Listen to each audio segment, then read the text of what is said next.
ya wali. Assalamualaikum warahmatullahi wabarakatuh. Pada kesempatan kali ini kami akan membahas video tentang perkembangan motorik halus dan motorik kasar untuk memenuhi tugas dari dosen pengampu Ibu Winisari SSIT Endiomen.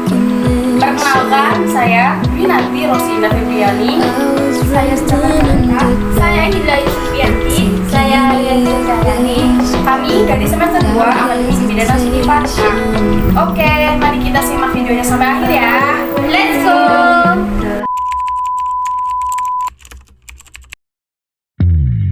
Di sini saya akan membahas tentang apa itu perkembangan motorik. Adalah proses perkembangan gerak yang dialami pada anak. Perkembangan motorik ada dua. Yang pertama ada perkembangan motorik secara halus. Yang kedua ada perkembangan motorik secara kasar.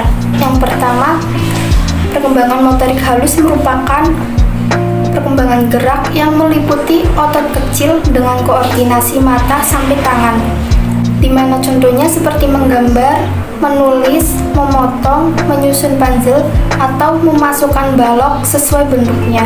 Fungsi dari perkembangan motorik halus yang pertama ada mengembangkan kemandirian, misalnya mengancingkan baju, mengikat tali sepatu, memakai baju, dan lain-lain. Yang kedua ada sosialisasi, seperti saat anak menggambar dengan teman yang lainnya. Yang ketiga ada pengembangan konsep diri. Ini seperti anak mampu melakukan aktivitasnya secara mandiri.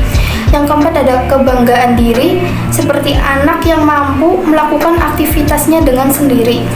Manfaat dari perkembangan motorik halus. Yang pertama ada kesehatan yang baik, kemandirian, hiburan diri, dan konsep diri. Faktor yang mempengaruhi perkembangan motorik halus ada perkembangan sistem saraf, kemampuan fisik yang memungkinkan untuk bergerak, keinginan anak yang memotivasi untuk bergerak, lingkungan yang mendukung, dan yang terakhir ada aspek psikologis anak. Perkembangan motorik halus anak usia 1 tahun. Yang pertama, mampu mengambil benda dan melepaskan suatu benda, kemudian mengambilnya lagi. Contoh, mengambil bola untuk dilempar dan memungutnya lagi. Yang kedua, menyendokkan atau memasukkan makanan ke dalam mulut. Yang ketiga, tepuk tangan dan melambaikan tangan. Yang keempat, mendorong atau menarik sebuah benda. Yang kelima, mampu menyebat kertas. Perkembangan motorik halus pada anak usia 2 tahun. Yang pertama ada menyalin garis vertikal dan horizontal di atas kertas. Yang kedua, mampu membuka tutup wadah plastik dan memasangnya lagi. Yang ketiga, membalik halaman buku satu persatu untuk melihat gambar meski masih agak kesulitan. Yang keempat, menyalin bentuk lingkaran meski belum sempurna. Yang kelima, menguasai cara minum dari cangkir biasa. Yang keenam, menggunakan garpu dan sendok dengan benar. Yang ketujuh, mampu meremas kertas atau kain dengan 5 jari. Yang ke-8, mencuci tangan. Yang ke-9, mampu melipat kertas atau kain meskipun belum rapi atau lurus. Yang ke-10, dapat melepas pakaiannya sendiri serta melepas kaos kaki dan sepatu mereka. Sedangkan pada usia anak 3 tahun, yang pertama ada belajar memotong kertas menjadi 2 dengan gunting yang aman untuk anak. Yang kedua, dapat berpakaian sendiri tetapi mungkin masih kesulitan dengan kancing baju. Yang ketiga, menyalin pola bentuk sederhana di atas kertas. Yang keempat, meniru huruf V, H, dan T.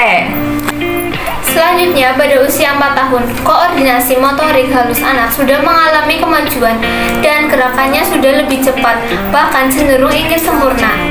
Pada usia 5 tahun, koordinasi motorik halus anak sudah lebih sempurna lagi. Tangan, lengan, tubuh bergerak di bawah koordinasi mata. Pada akhir masa kanak-kanak, yaitu usia 6 tahun, ia telah belajar bagaimana menggunakan jari jemari dengan pergelangan tangannya untuk mengerahkan ujung pensil. Selanjutnya itu perkembangan motorik kasar. Perkembangan motorik kasar merupakan perkembangan gerak yang meliputi keseimbangan dan koordinasi antara anggota anggota tubuh, seperti merangkak, berjalan, melompat, atau berdiri. Selanjutnya yaitu fungsi perkembangan motorik. Fungsi perkembangan motorik kasar pada anak sebagai berikut. Yang pertama, melatih kelenturan atau koordinasi otot jari dan tangan. Yang kedua, memacu pertumbuhan dan perkembangan fisik atau motorik rohani dan kesehatan anak. Yang ketiga, membentuk, membangun, dan memperkuat tubuh anak. Yang keempat, melatih keterampilan gerak dan berpikir anak. Yang kelima, meningkatkan perkembangan emosional anak. Yang keenam, meningkatkan perkembangan sosial anak. Dan yang terakhir, menumbuhkan perasaan menyayangi dan memahami manfaat kesehatan pribadi. Kemudian, keterampilan motorik kasar dibagi ke dalam 3 jenis, yaitu yang pertama, keterampilan lokomotor. Keterampilan yang digunakan untuk memindahkan tubuh dari satu tempat ke tempat lain. Contoh gerak lokomotor yang pertama, melangkah, berjalan, dan melompat. Yang kedua, keterampilan manipulatif. Keterampilan yang dilakukan untuk menggerakkan suatu objek. Contoh gerakan manipulatif yang pertama, menangkap, dan yang kedua, melempar bola. Dan yang terakhir yaitu keterampilan non-lokomotor. Keterampilan yang terkait dengan keseimbangan. Gerakan non-lokomotor yang pertama, 1. Gerakan-gerakan memutar tubuh. Yang kedua, menekuk dan membungkukkan tubuh sambil memeluk kedua kaki. Yang ketiga, latihan keseimbangan atau berbaring, terlentang, dan mengangkat kedua kaki serta menirukan gerakan pesawat terbang. Nah, mungkin hanya itu yang dapat kami sampaikan mengenai perkembangan motorik halus dan motorik kasar. Semoga ilmu yang kami sampaikan bisa bermanfaat bagi teman-teman semua. Kurang lebihnya kami mohon maaf. Saya Aidi. Wassalamualaikum warahmatullahi wabarakatuh.